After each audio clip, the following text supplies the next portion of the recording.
Hi everyone, welcome to this lecture series on Virtual Cloud Network VCN. My name is Rohit Rahi and I'm part of the Oracle Cloud Infrastructure team.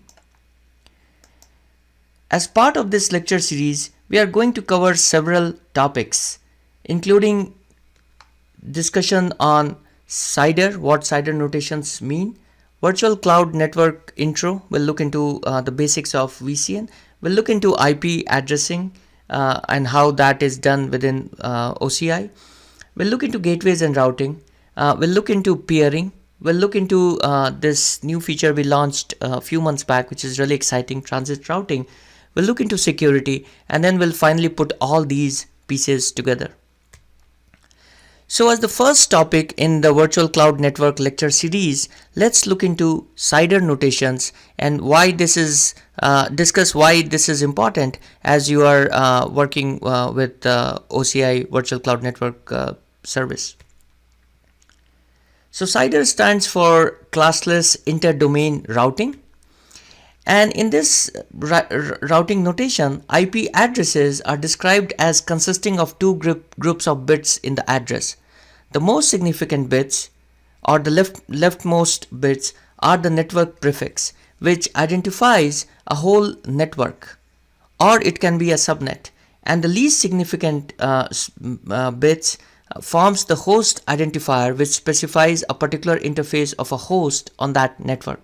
So simply put, an IP address has two components, as we just talked about, the network address and the host address. So you could logically think about your IP address as network and the host. Now, there is this concept called subnet mask, also sometimes called as net mask. What does that mean? A subnet mask separates the IP address into the network and host addresses. The whole idea of network and host is actually done using subnet mask. And you don't just have to stop here. Subnetting further divides the host part of an IP address into a subnet and host address. So taking this concept further, you could have a network here, and earlier we just had network and host, but you could also do a subnet, because in reality, sometimes you need a bigger network and sometimes you need to take the bigger network and you need to subdivide into smaller networks to give it to your customers. Now, how does this work? Subnet mask is made by setting network bits to all ones and setting the host bits to all zeros. Within a given network, two host addresses cannot be assigned to host. So it's very important to keep that in mind. The zero address is assigned to the network. It's the network network address, and 255 is assigned to the broadcast address. So 0 and 255 you cannot use, but other than that, you could use the other addresses for your host within your network or your subnet or your subnetwork. And next slide we'll look into this in more detail, but the notation is actually a pretty straightforward notation. As you know, IP addresses are 32 bits long with 4 octets meaning these are 8 bits. So you have 8 bits here, you have 8 bits here, 8, and you specify the CIDR notation using this slash character and a decimal number. So you could say something like this: 192.168.1.0/24. That slash 24 here is the subnet mask. Now this is all good in theory. How does this really work in practice? Let's look into a couple of slides and we'll look into how this, you can use this information. So examples of commonly used subnet masks are class A networks, which are all 8 bits, the first octet being all 1.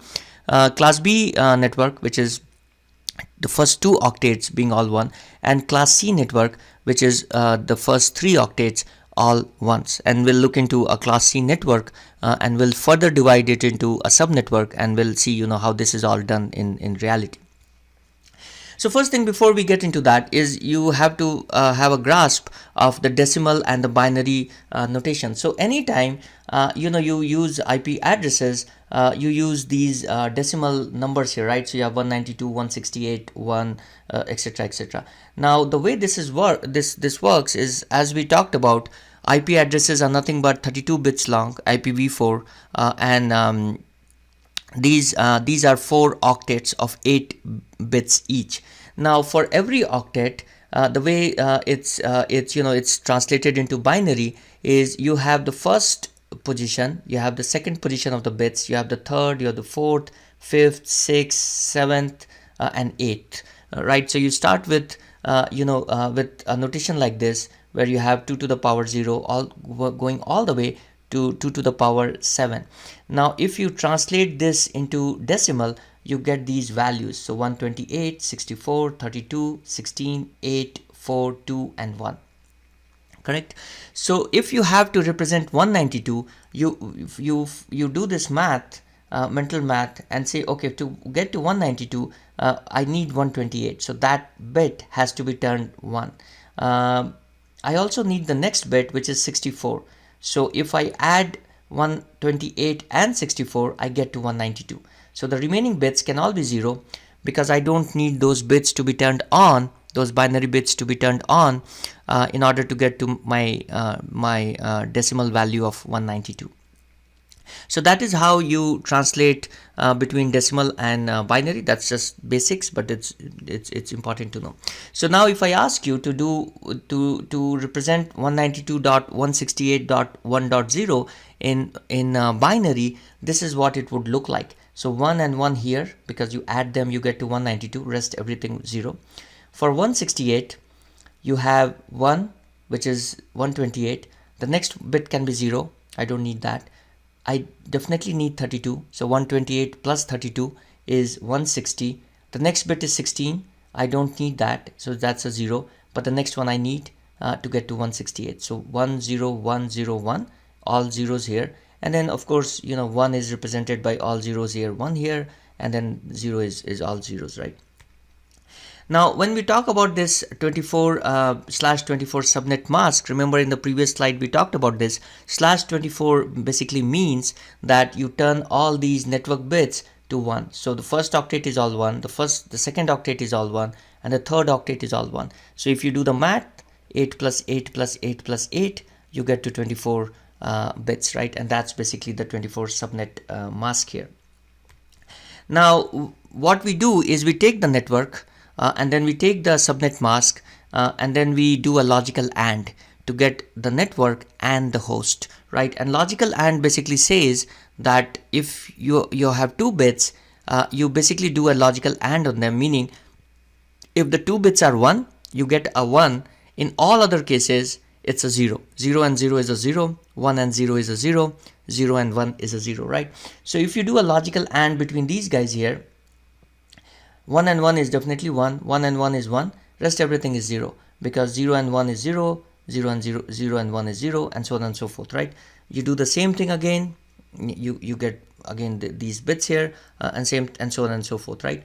So the idea is, now you got this, you do a logical AND here, and this is the range you get. So these are the hosts you can use if I give you a network of 192.168.1.0. Now this first one is the network address, right, as we talked about, and this last one is the broadcast. So you would not be able to use those ones, but everything from .1 all the way to .254 can be your hosts, right? So now you saw how we took a network, and then using the subnet mask of 24, we divided it into a network and host, and we could have 254 hosts there.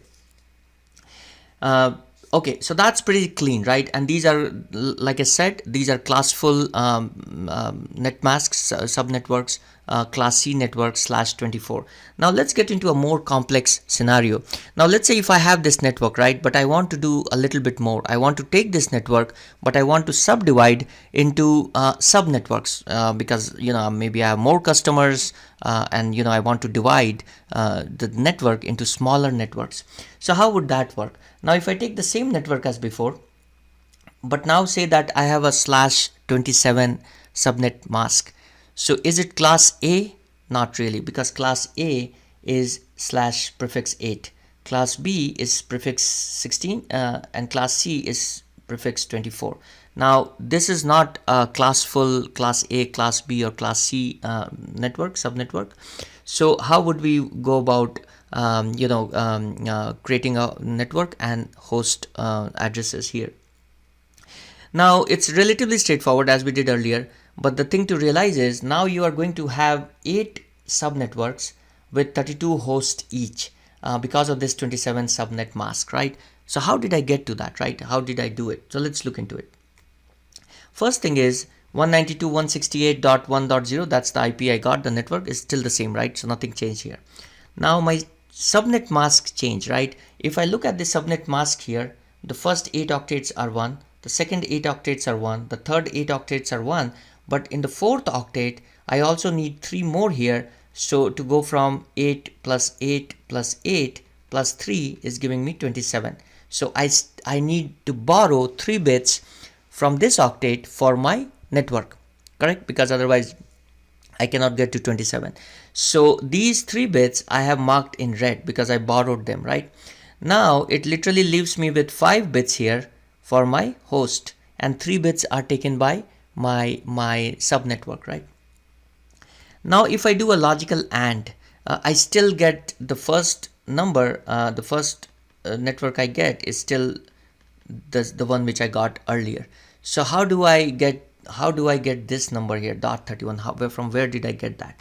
So now the thing to realize is, okay, look at the bits we borrowed here, right? And by the way, this 224 is coming because these 3 bits are 1. So if you do the math, 128 plus 64 plus 32, because these 3 would be like all turned 1, you would get to this 224 number, right? That's how I got that 224. So now if you see the first 3 bits I borrowed here, so that means because this is binary, I can have 2 into 2 into 2, 8 sub networks, because these are now borrowed for my sub network, right? I have network, I have sub network, and now I have host. And now this piece here, because again these are binary, 5 bits are for my host. So I can if I multiply, I get to 32. Also another way to think about it is this number is 192, is 128, this one is 64, and this one is 32. So because my subnetwork is still here, it means I can have 32 hosts in my each of my subnetworks, right? So the way you would write this now is the first network you had was 192.168.1.0. The second one would be .32, the third one would be .64, and so on and so forth, right? And now if I do this math, my networks would go from my host would go from 192.168.1.0 all the way to .31 here.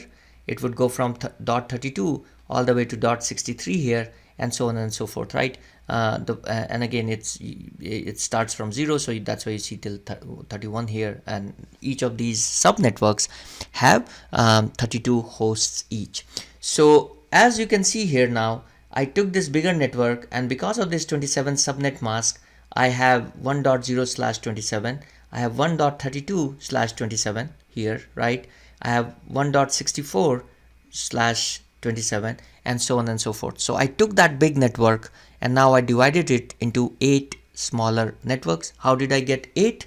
I borrowed 3 bits here, so I can have 2 into 2 into 2, 8 subnetworks. 5 bits are for my host. Remember, these are all binary, so I can have 32 hosts. Now this is the basic information you need in order to operate work with the OCI virtual cloud network service, because everything is sort of in the CIDR notation. So I hope this is helpful. Thanks for joining this lecture. If you have time, join the next lecture where we introduce the virtual cloud network and some of the core concept. Thank you.